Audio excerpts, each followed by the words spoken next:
Hai semuanya, selamat datang kembali di channel ini. Hari ini saya mau bahas apa risiko jika kita gagal bayar Shopee PayLater. Karena Shopee PayLater ini banyak sekali penggunanya ya. Mungkin hampir semua orang yang menggunakan aplikasi Shopee ini juga pasti mengaktifkan fitur PayLater-nya ya, hampir 100% mungkin diaktifkan ya. Nah, terus jika teman-teman misalkan udah pakai nih ya, ketagihan, terus utangnya numpuk, cicilannya numpuk, gak bisa bayar.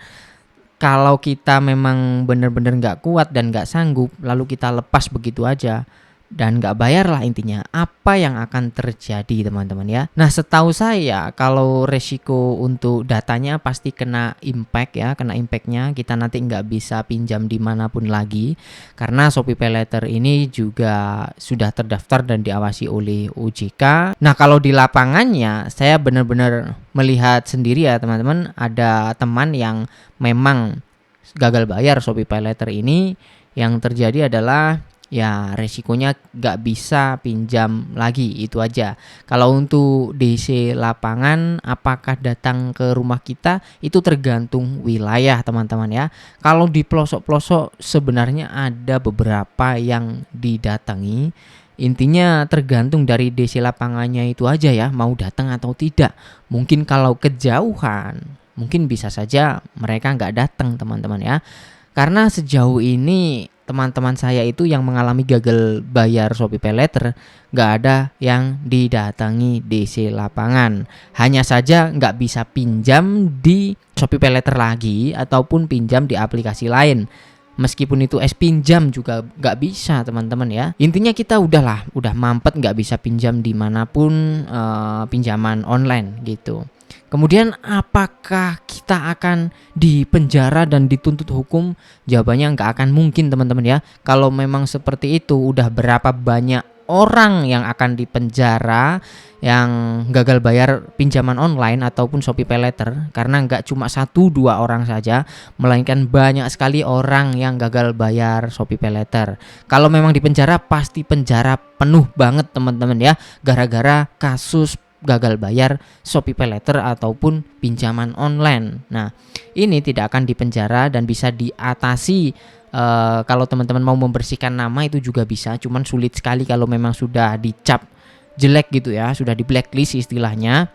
Nah, kalau teman-teman gak mau seperti itu, misalkan sewaktu-waktu teman-teman butuh lagi, ya jangan sampai telat bayar ataupun gagal bayar, apalagi gagal bayar teman-teman ya.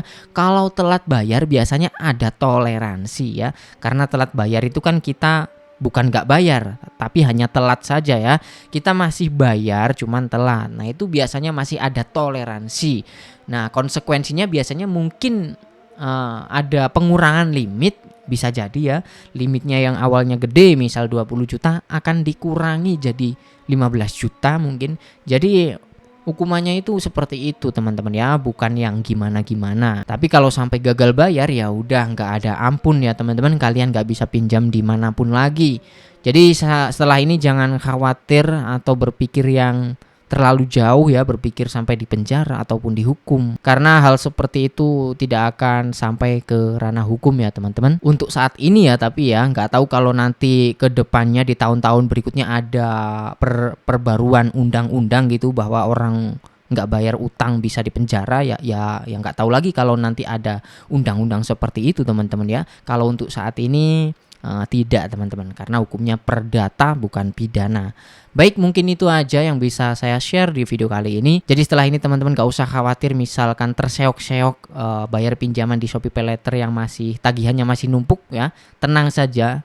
Kalau teman-teman bertanggung jawab ya diniati saja, gak usah buru-buru, dibayar semampunya aja. Kalau memang ada itikat baik untuk membayar, kalau memang mau benar-benar gagal bayar alias nggak mau bayar sama sekali ya terserah teman-teman, resikonya itu tadi. Oke, terima kasih, sampai jumpa lagi di konten selanjutnya.